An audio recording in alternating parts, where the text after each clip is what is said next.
Everyone, welcome to our Maxwell Education. My name is Saj Kumari. आज हम बात करेंगे क्योटो प्रोटोकॉल के बारे में। इसमें हम बात करने से पहले अगर आपने इस चैनल को सब्सक्राइब नहीं किया है तो आप इस चैनल को सब्सक्राइब करके बेल आइकन पर क्लिक कर दीजिए ताकि आने वाली वीडियो की नोटिफिकेशन आपको मिलती रहे और आप उसे और अच्छे से देख और समझ सकें। तो अब आज हम बात करेंगे क्योटो प्रोटोकॉल के बारे में कि ये क्या होता है। तो सबसे पहले क्योटो प्रोटोकॉल एक अंतर्राष्ट्रीय संधि है। यह अंतर्राष्ट्रीय संधि किस पर है? ये ग्लोबल वार्मिंग द्वारा जलवायु परिवर्तन को रोकने के लिए संधि है। मतलब जो भूमंडल पर, ये जो पृथ्वी पर जो ग्लोबल वार्मिंग हो रही है उसके द्वारा जो जलवायु परिवर्तन हो रहा है उनको रोकने के लिए हो रहा है।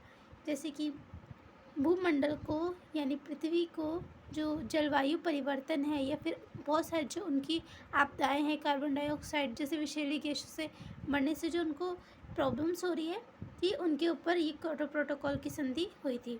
तो इस संधि में शामिल देशों को ग्रीन हाउस गैसें जो है उत्सर्जन को कम करने के लिए प्रतिबंध किया गया था। ये जो संधि है ये वैज्ञानिकों की राय पर आधारित है। वैज्ञानिकों की राय पर आधारित है मतलब जब वैज्ञानिक लोग थे उन्होंने कहा कि गैस कार्बन डाइऑक्साइड और अन्य जो विषैली गैसें हैं उससे पृथ्वी का तापमान जो है वो बढ़ता है, इसलिए उनका जो वायुमंडल में उत्सर्जन है जो मतलब छोड़ा जा रहा है उनको कम करना होगा। तो आई होप आपको ये समझ आया हो कि ये वैज्ञानिकों की राय पर आधारित है। ये सम्मेलन हुआ था 11 दिसंबर 1997 में, यानी 11 दिसंबर 1997 में हुआ था। कहाँ पर हुआ था? जापान के क्योटो नगर में। तो पहली बार ये हुआ था जापान के क्योटो नगर में।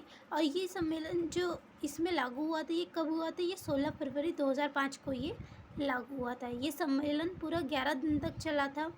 और आपसे ये भी पूछ सकते हैं कि क्योटो प्रोटोकॉल में भाग लेने वाले प्रमुख देश कौन कौन से थे? तो उनमें थे पहले अमेरिका, दूसरा यूरोपीय संघ और तीसरा था जापान। तो हम पहले बात करते हैं जो प्रस्ताव यूरोपीय संघ द्वारा दिया गया था, मतलब यूरोपीय संघ ने जो इस पर कहा था उस बारे में बात कर लेते हैं। तो इससे पहले ये भी बता दूं कि ये जो पूरा सम्मेलन हो रहा था इसमें एक जो जर्मनी के प्रतिनिधि थे उन्होंने जो भाग लिया था उन्होंने तो साइकिल और नाव पे जो नौका होती है उन पर क्योटो पहुँचे थे। उनका कहना था कि जो हवाई जहाज़ है वो पर्यावरण को नुकसान पहुँचाते हैं, क्षति पहुँचाते हैं, इसलिए वो साइकिल और नौका पे आए थे। तो हम बात करते हैं अब यूरोपीय संघ द्वारा जो प्रस्ताव दिया गया था उसमें क्या था।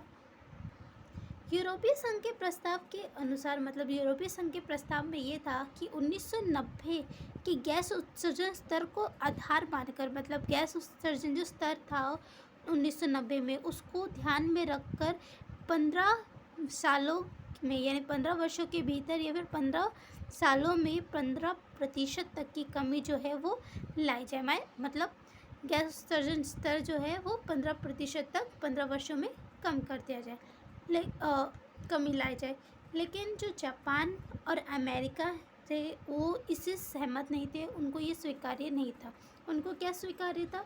उन्हें केवल ये स्वीकार्य था कि केवल 15 वर्षों के भीतर गैस उत्सर्जन स्तर में कमी लाएंगे। ये नहीं कि कितनी लाएंगे, बस वो गैस उत्सर्जन स्तर में जो है वो कमी लाएंगे। तो ये वार्ता जो थी, मतलब ये जो सम्मेलन था ये टूटने की कगार पर था। तो अंत में क्या निष्कर्ष निकला? तो अंत में ये हुआ कि विकसित देश थे उनसे अनुरोध किया गया कि वर्ष 2012 तक कम से कम वह 5.2 जो प्रतिशत है वो कम से कम इतना ही गैस उत्सर्जन करे, उससे ज़्यादा नहीं। तो आई होप आपको ये समझ आया हो। तो जून 2007 में ये जो सम्मेलन था, ये जो क्योटो प्रोटोकॉल है, तो जून 2007 में इसमें और भी जो देश थे वो जुड़े। जैसे कि जून 2007 तक 172 देश जो थे उन्होंने क्योटो प्रोटोकॉल की पुष्टि कर ली थी, उसके बारे में पढ़ लिया था। और अन्य मतलब और भी 37 जो देश थे वो इससे सहमत थे। और वर्तमान में इसमें कितने देश हैं? तो वर्तमान में इसमें 192 जो देश हैं वो हैं। और 2011 में कनाडा इससे हट चुका है। तो आई होप आपको ये समझ आया हो। अब हम भारत के बारे में बात कर लें, यानी कि इंडिया के बारे में। तो उसने इंडिया ने 2002 में इस संधि पर हस्ताक्षर कर दिए थे, लेकिन अमेरिका और जो ऑस्ट्रेलिया, मतलब जो अमेरिका और ऑस्ट्रेलिया को ये स्वीकार्य नहीं था। ऑस्ट्रेलिया इससे सहमत नहीं थे। उनका कहना था कि वो किसी कानून के दबाव से नहीं बल्कि स्वेच्छित, मतलब लोगों की खुद की मर्ज़ी से ग्रीन हाउस गैसों को कम करना चाहते हैं, उस पर ध्यान देते हैं। और इनका एक और तर्क ये भी था कि कहीं ये जो ग्रीन हाउस गैस कम करने के उनके विकास के लिए, जो ग्रीन हाउस गैस के कम करने के प्रयास में कहीं उनकी अर्थव्यवस्था ही चौपट ना हो जाए, इससे कहीं लाखों लोग बेरोज़गार ना हो जाए, तो उनको ये ऐसी संधि स्वीकार्य नहीं थी जो विकास की राह में रोड़े डाले। तो आई होप आपको ये समझ आया हो, और आई होप आपको ये वीडियो अच्छी भी लगी हो। अगर आपको ये वीडियो अच्छी लगी हो तो आप इसे ज़्यादा से ज़्यादा शेयर करिए, लाइक करिए, कमेंट करिए, और thanks for watching this video.